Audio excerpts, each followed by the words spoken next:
Ce que l'on appelle souvent la prise de risque constitue un incident particulier. À ce propos, revenons à l'arbre des causes de l'accident de Marie. Interrogeons-nous sur les faits situés le plus en amont de la blessure. Qu'a-t-il fallu pour que les délinures soient évacuées dans les bennes? Qu'a-t-il fallu pour que Jean-Marie doive emporter les délinures sur la décharge?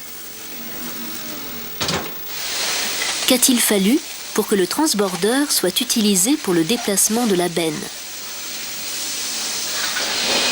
Enfin, qu'a-t-il fallu pour que Jean-Marie doive évacuer les délinures en plus de son travail habituel? Ces 4 faits renvoient à des décisions prises par Manuel, l'agent de maîtrise. Lorsque l'on observe les circonstances de l'accident de Marie, on s'aperçoit que les décisions de Manuel ont, compte tenu de leurs conséquences, participé à l'accident. À ce titre, les décisions de Manuel constituent un incident. En n'anticipant pas suffisamment les conséquences de ses choix, Manuel a pris un risque. Pour en savoir plus, nous allons reprendre le fil des événements.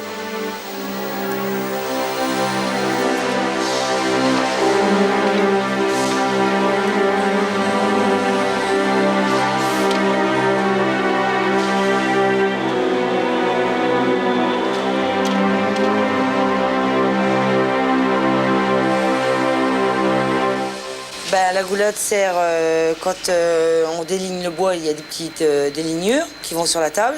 Et justement, on les met dans cette goulotte qui, elle va sur un tapis vibrant et ce tapis tombe dans un broyeur. Après tomber dans le broyeur, donc ils sont mis en plaquettes ou en copeaux. Et là, il y a un tuyau qui les aspire, donc il y a l'aspiration qui est en route. Et cette aspiration les emmène à la chaudière. Le broyeur peut être arrêté, soit pour un problème de panne qu'on n'a pas pu prévoir, une casse d'un roulement, une casse d'un arbre ou choses comme ça, ou alors lors d'un entretien préventif, par exemple, qu'on en a prévu pour remplacement d'une pièce qui commence à souffrir. Quand le broyeur est à l'arrêt, donc c'est pour des situations qui sont exceptionnelles, avec des fréquences qui sont rares dans l'année, et qui est un arrêt pour un temps qui est relativement court, d'une journée ou d'une journée et demie, suivant le dégât qu'il y a pu y avoir, suivant la pièce que l'on a cassée, la difficulté à l'extraire et à la remplacer. À chaque fois que le broyeur est arrêté, le système d'évacuation, les délignures donc sur le poste n'est plus possible par cette voie-là. Donc dans ces circonstances-là, on utilise des bennes d'appoint que l'on place près des machines afin que l'opérateur puisse se décharger des délignures, non plus par la goulotte, mais directement dans une benne. Et cette benne-là, on va la vider à l'extérieur. Ces bennes-là sont des bennes que l'on se sert pour tout ce qui est détritus, type plastique, emballage ou choses comme ça. Servent aussi sur certains postes pour jeter des petites chutes de bois. Oh, il y en a beaucoup dans l'entreprise, oui, parce que dans chaque bâtiment, il y a, je dirais, au moins 3 ou 4 bennes placées à différents endroits qui occasionnellement peuvent servir pour d'autres fonctions. Je dirais, bon, la benne, on peut l'utiliser pour d'autres choses. Il y a eu un arrêt du broyeur au mois de juin, puisque la chaudière devait avoir sa vérification décennale. Oui. L'idéal, ce serait le mois d'août, évidemment. Vous ne pouvez pas. Ah, surchargé, oui, d'accord. Écoutez, plutôt avant la fin de l'année. Le mois de mai... attendez. C'est Maurice, le responsable de la maintenance, qui organise les divers entretiens du broyeur et de la chaudière. Cette scène se situe quelques semaines avant l'accident de Marie.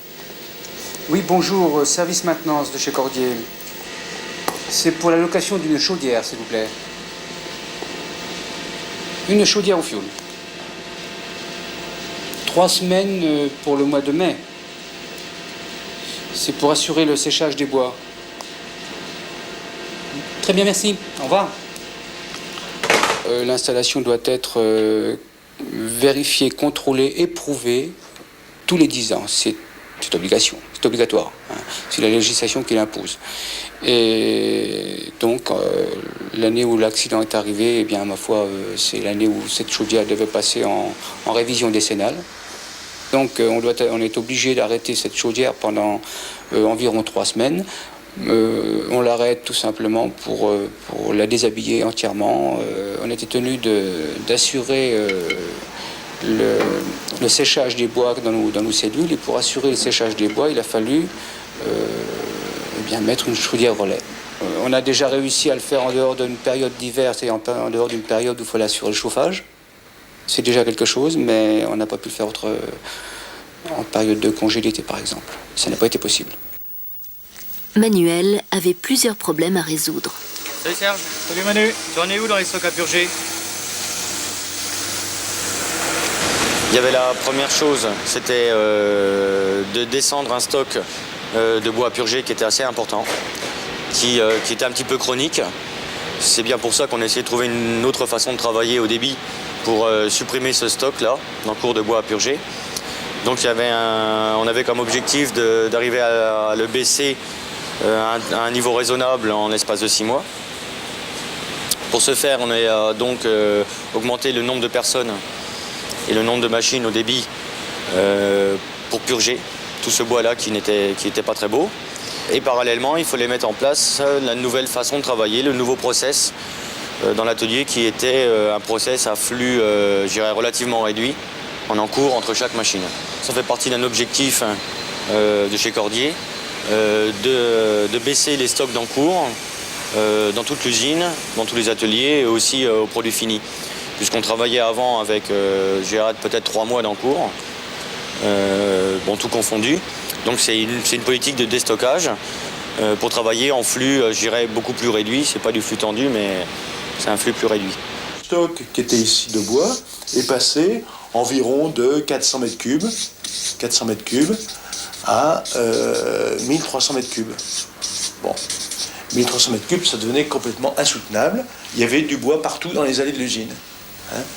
Donc, ce que j'ai demandé à Manu Léger, premièrement, c'est de reprendre ce bois pour le réintégrer dans le circuit de fabrication, pour en faire des composants d'escalier.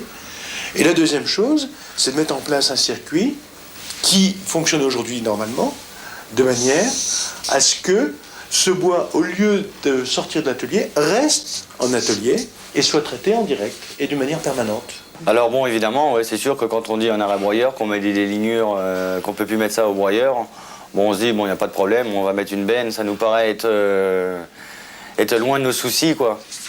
Et on ne pense pas à la portée que ça peut avoir, parce qu'on est concentré sur d'autres objectifs de production qui sont les réductions des stocks qui nous prennent toute notre énergie, quoi.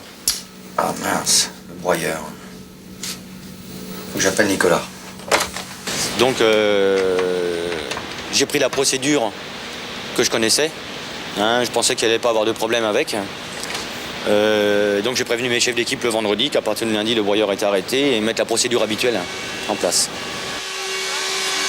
Le chef d'équipe était pris, lui, d'une façon assez importante avec la formation de personnel, puisqu'on avait rentré 15 ou 20 personnes en plus, donc du personnel intérimaire qui ne connaissait pas le travail. Donc le chef d'équipe était, à 50% de son temps occupé à faire de la formation pour ce personnel qui n'avait jamais travaillé ici. Et donc, plus son travail de suivi de production normal, c'est vrai qu'il avait peu de temps accordé à suivre en fait le processus de benne, à savoir s'il fonctionnait bien ou mal. Bon, il était quand même pas mal occupé. Et en plus, bon, comme c'était une procédure qu'on avait l'habitude de prendre, pour des temps qui étaient très courts, effectivement, personne ne s'est posé la question de savoir comment ça allait se passer, puisqu'on l'a fait en toute confiance, quoi.